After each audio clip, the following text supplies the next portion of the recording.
بیا به د خپل پای خبرې کلوزینګ ارګومنټ لپاره وخت ورکړل شي.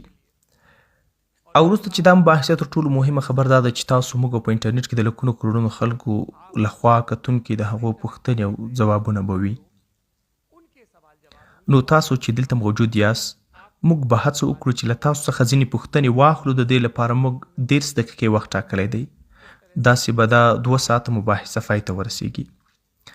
2 یا 3 بنسټیزې خبرې دي چې باید موږ یې په پام کې ونیسو. موږ باید په هیڅ ډول شعار یا شورماشور کې برخه ونه کړو. دا شورماشور نه دی ځکه ټوله نړۍ ورته ګوري. نو باید یو جدي او آرام چاپیریال وساتو. موږ باید خلکو ته یو بیلګه وړاندې کړو چې لوستي خلک که څه هم موافق یا مخالف وي کولی شي یو بل سره په درناوي خبرې وکړي.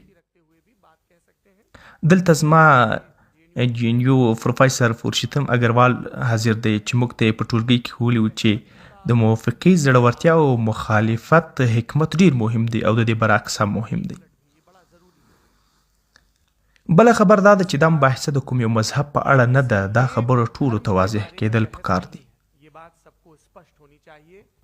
دا مباحثه د دې لپاره نه ده چې کوم مذهب لوړ یا ټیټ وښودلی شي.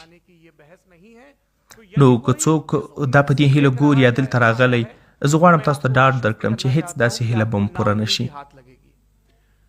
په دې مباحثه کې د مذهبي نښو ډیر استعمال نه کیږي او دواړه کسان چې اوس تاسو ته جدي ښکاري ښه خلک دي. پرون ماښام یې د چای پر مهال سره ولیدل. د دوی ترمنځ ډېره خندا او ټوکې هم وشوې او یو عکس یې هم واخیستی. دا ثبوت دی چې د انټرنیټ پر شور ماشور سربیره دواړه خلک په ډېر آرام او مناسب ډول مباحثې ته چمتو شوي دي. د ټویټر خبرې به یوازې تر ټویټر محدود وي. ماسک اوس مهال هغه ته ایکس وایي. او اوس د دې مباحثې پیل زه له دې عالمانو سره کوم که څه هم دوی ته پیچندنې ته اړتیا نه لري خو کیدای شي وښودلی شي.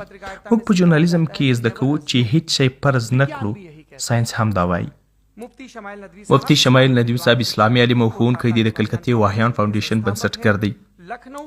هغه د لکونو معتبر دارالعلوم نه د ټولنو څخه فارغ دی.